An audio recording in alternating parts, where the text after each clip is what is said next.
Hey guys, today I'm going to show you the tutorial of the secret passage magic trick. I hope you will enjoy it. Let's start. Hey guys, here we have a fully blank paper. Now we're going to make a dot with the help of a marker. It's a normal marker. আপনার যে marker ইচ্ছা আপনি সেই marker use করতে পারেন। আমাদের ডটটি আঁকা শেষ। এখন আমি ডটটি দেখাচ্ছি। এটি কোনো হোল না, এটি একটি নর্মাল ডট। এর ভিতর দিয়ে কোনো কয়েন যেতেও পারবে না, কোনো কয়েন আসতেও পারবে না। এখন আমাদের দরকার হচ্ছে 4টি পয়সা। আমরা এই 4টি কয়েন রেখে দিব ইচ্ছা মতো। And we need 2 cards. It can be any card. আপনার যে কার্ড ইচ্ছা আপনি সেই কার্ড ইউজ করতে পারবেন। এখন আমি কয়েনগুলো ফিরে ফেলছি এক জায়গা থেকে অন্য জায়গায়।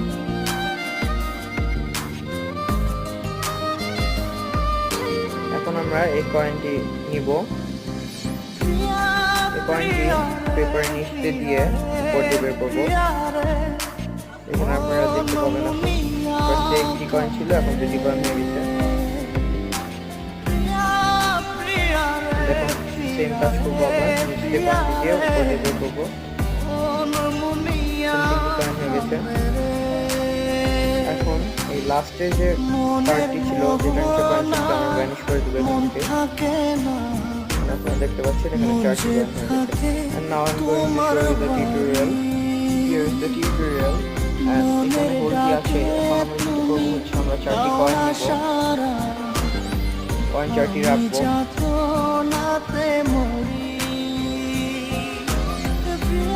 আমরা কার্ড নিব, কার্ডগুলো মুভ করবো, কয়েনগুলো না। কিন্তু শেষে আমরা এখানে কয়েনটা এখানে নিয়ে আসবো ডটের কাছে। ওই পাশে কোনো কয়েন নেই, পাশে যে কয়েনটি ছিল সেটি ডটের কাছে এসে পড়েছে। আমি আবার দেখাচ্ছি কিভাবে নিব। আমরা দুটি ফিঙ্গারের সাহায্যে তুলে কার্ডের মাধ্যমে এখানে নিয়ে আসবো, যে কেউ না দেখতে পারে। সাথে সাথে এই কার্ডটি এখানে দিয়ে দিব। তো এখন সবাই ভাববে যে থার্ড কয়েনটা কিভাবে নিব।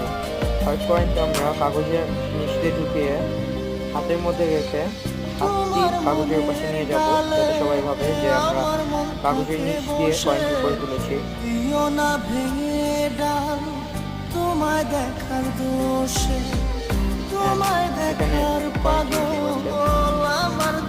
আমরা যখন কার্ডটি নিয়ে আসবো তখন এই কয়েনটি কার্ডের সাথে এখানে রেখে দেব।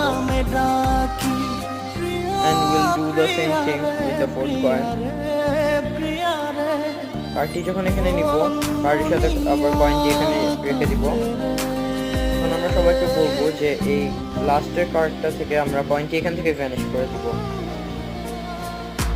It's a very simple trick, and please subscribe for more videos.